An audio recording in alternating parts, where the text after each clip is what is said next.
Obrigado, deputado capitão Paulo Teixeira, a quem devolvo a presidência deste expediente final, assim que ele retomar seu assento na cadeira principal da mesa diretora. O deputado capitão Paulo Teixeira deve ter a relação dos inscritos. Passo a palavra a Vossa Excelência, lembrando que também o deputado Flávio Serafim se inscreveu. Não é? Então, passo a palavra a Vossa Excelência, por favor. Obrigado, deputado Valdec Carneiro. Concedo agora a palavra ao nobre deputado Flávio Serafini. Vossa Excelência dispõe de 10 minutos. Boa tarde, senhor presidente. Boa tarde, demais deputados. Presidente, Vossa Excelência está me ouvindo? Sim, estamos ouvindo. Bom, hoje, na verdade, a minha inscrição ela se dá em decorrência da realização, no dia de amanhã, de uma audiência pública conjunta das comissões de Educação e Ciência e Tecnologia para tratar do tema da democratização da FAETEC, da Fundação de Amparo à Escola Técnica do Estado do Rio de Janeiro e da Fundação CCERJ, fundação que organiza esse grande consórcio de universidades, de instituições acadêmicas e educacionais para ofertar uma série de ações educativas no Estado do Rio de Janeiro. A gente tem defendido, desde de 2015, a necessidade de se aprofundar os mecanismos de democratização e fortalecimento institucional, tanto da FAETEC quanto da Fundação CCERJ. A FAETEC cumpre um papel muito importante no Estado do Rio de Janeiro. Ela é a ferramenta do Estado para promover a formação profissional associada ao processo de escolarização no Estado do Rio de Janeiro. Ou seja, é ela que forma nossos técnicos de nível médio, é ela que forma uma parcela enorme da força de trabalho do Estado do Rio de Janeiro. E com essa tarefa institucional, ela se associa também à possibilidade de auxiliar no desenvolvimento de projetos científicos, tecnológicos, de adensamento do nosso parque industrial, de desenvolvimento de setores produtivos aqui no Rio de Janeiro. Infelizmente, a FAETEC acaba sentindo o reflexo da falta de um projeto de desenvolvimento do Estado do Rio de Janeiro. Já era assim nos governos de Cabral e Pezão, e isso agora parece, inclusive, se acentuar no governo Witzel, que nos deixa patinando sem conseguir dar respostas sequer às demandas do regime de recuperação fiscal. E, por outro lado, a Fundação CCERJ, ela também cumpre papéis fundamentais no que diz respeito à educação de jovens e adultos, à oferta de ensino superior, de forma complementar às nossas universidades, levando conhecimento para pessoas, inclusive, que têm uma dificuldade de ter acesso a esse conhecimento nas instituições regulares. A gente tem defendido que o fortalecimento institucional dessas duas referências do Estado do Rio de Janeiro, ela vai se dar, dentre outras medidas, pelo fortalecimento da sua democracia. Então, eu sou autor de projetos que prevêem, no âmbito da CCERJ e no âmbito da FAETEC, eleições diretas para presidente da FAETEC, para a presidência da CCERJ e para os conselhos superiores dessas instituições. Isso é importante por quê?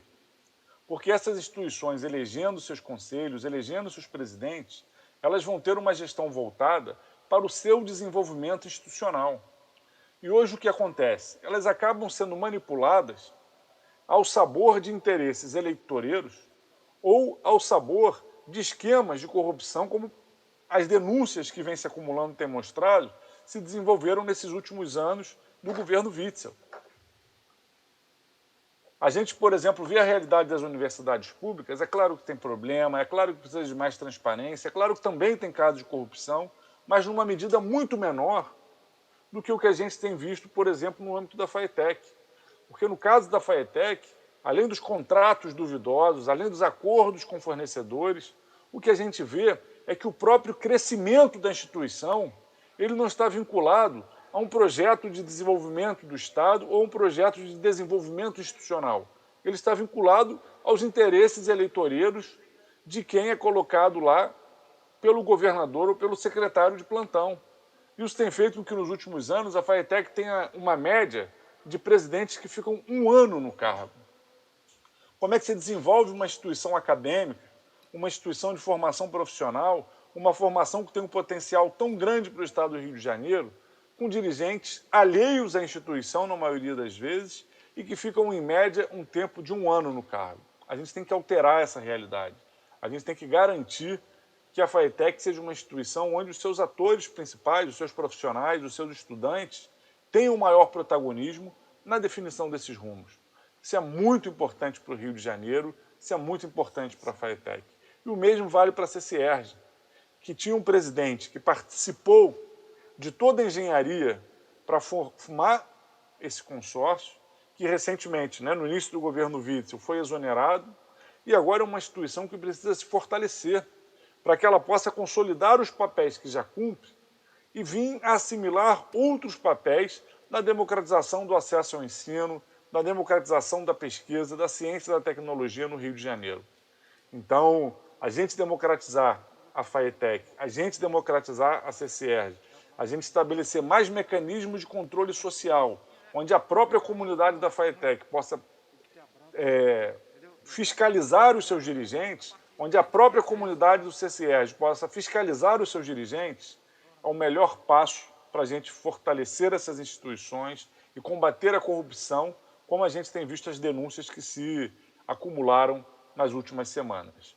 E, por fim, senhor presidente, num momento tão importante da gente defender a ciência, de defender a tecnologia, eu quero destacar o desserviço que o ministro da Educação tem prestado para a educação no país.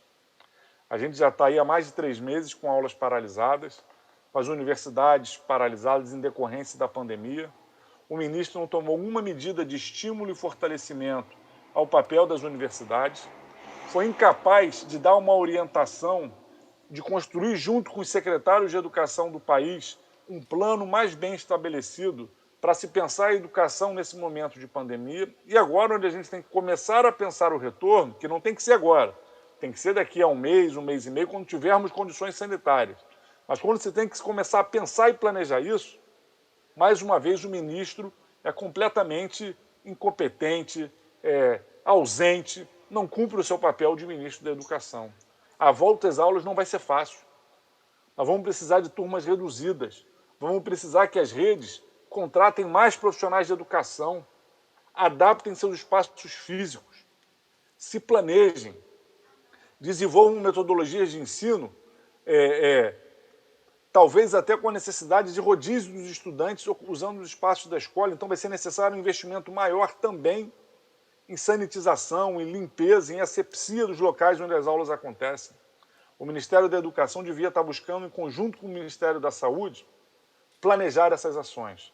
Mas o governo Bolsonaro conseguiu nos deixar sem ministro da Saúde em plena pandemia, trocou de ministro 2 vezes, deixou o ministro interino permanentemente, colocou alguém que não é vinculado à saúde, e o Ministério da Educação padece de todo o despreparo desse ministro Weintraub. Ele pode servir para alimentar a militância bolsonarista comprando polêmicas completamente secundárias nesse momento que a gente enfrenta com essa pandemia, polêmicas absolutamente fora da alçada de ação do Ministério da Educação.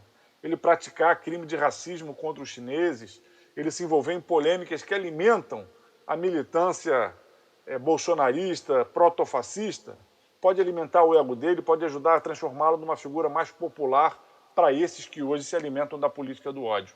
Agora, para as nossas crianças, para os nossos adolescentes, para quem precisa ter acesso ao conhecimento, para as famílias que estão preocupadas com o futuro das suas crianças, essa mobilização do ódio feita pelo ministro da Educação não vai nos levar a caminho nenhum.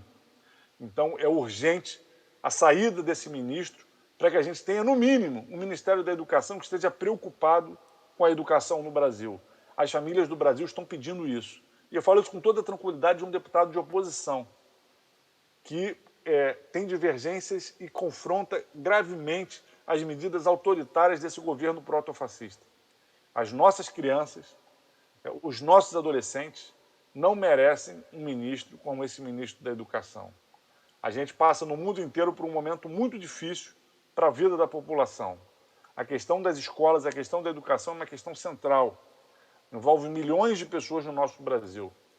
A gente não pode ter um ministro que esteja simplesmente atrapalhando o debate ao redor dessas medidas, como ele, por exemplo, fez na insistência em tentar evitar o adiamento do Enem. Quando o Congresso Nacional ia votar uma decisão sobre isso, o ministro foi obrigado a recuar e mudar sua posição. Infelizmente, o governo Bolsonaro se alimenta o tempo inteiro do ódio, do conflito e da mentira como armas para se posicionar. Isso só tem enfraquecido o nosso país. Nós que estamos preocupados com a vida das pessoas, com o futuro das nossas crianças e adolescentes, com o presente das nossas crianças e adolescentes que têm o direito a acessar a educação, vemos com muita tristeza um ministro da Educação como esse. Obrigado, senhor presidente.